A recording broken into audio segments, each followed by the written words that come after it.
भाई सरकार ने जो हमारे ऊपर टैक्सेस लगाए थे वही तो कम किए हैं। इसमें कौन सी बहुत बड़ी बात है। और ये काम करने में भी इन्हें 8 साल लग गए। चलिए इस आर्गुमेंट को एनालाइज करते हैं। पहली बात तो सरकार जब 2017 में जीएसटी लेके आई थी तब भी overall tax burden middle class के ऊपर कम ही हुआ था और 2025 के जीएसटी रिफॉर्म्स में इन टैक्सेस को और कम किया गया है। ऐसा नहीं है कि 2017 में जब जीएसटी आया था तो टैक्सेस बहुत बढ़ा दिए गए थे और 2025 में रिफॉर्म्स लाके उन्हीं बढ़े हुए टैक्सेस को कम कर दिया है, जैसा आपको यूजुअली सोशल मीडिया पे दिखाया जा रहा है। 2017 और 2025 दोनों बार overall tax burden middle class के ऊपर कम ही किया गया है। अब आते हैं दूसरे आर्गुमेंट पे कि ये काम करने में सरकार को 8 साल क्यों लग गए। जो रिफॉर्म्स आप 2025 में लेके आए हैं वो 2017 में ही ले आते जब जीएसटी को पहली बार इंट्रोड्यूस किया था।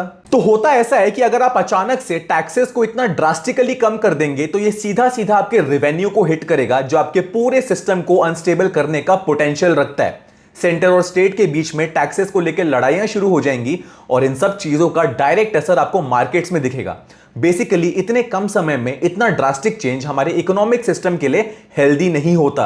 अब सवाल उठता है कि अब 2025 में फिर हम टैक्सेस को इतना कम कैसे कर पा रहे हैं जब 2017 में नहीं कर पा रहे थे। तो 2017 से 2025 का जो समय था उसमें सरकार ने अपने जीएसटी के सिस्टम को कुछ इस तरह से इवॉल्व और डेवलप किया है कि अब टैक्स फ्रॉड करना ऑलमोस्ट इम्पॉसिबल है। तो जब लोग अपने टैक्सेस ईमानदारी से देंगे तो सरकार भी टैक्स बेनिफिट्स उन लोगों को दे पाएगी जो इन टैक्स बेनिफिट्स को एक्चुअली में डिजर्व करते हैं, which is the middle class. और एक ऐसा सिस्टम एस्टैब्लिश करने के लिए समय लगता है, स्पेशली जब 2017 के बाद से पहले कोविड, फिर इजराइल पैलेस्टाइन वॉर, फिर रशिया यूक्रेन वॉर में पूरी दुनिया की बड़ी बड़ी इकोनॉमीज डूब रही थी and India was performing pretty decently. आप सरकार को क्रिटिसाइज करिए, जरूर करिए, लेकिन कम से कम पहले फैक्ट्स जान लीजिए।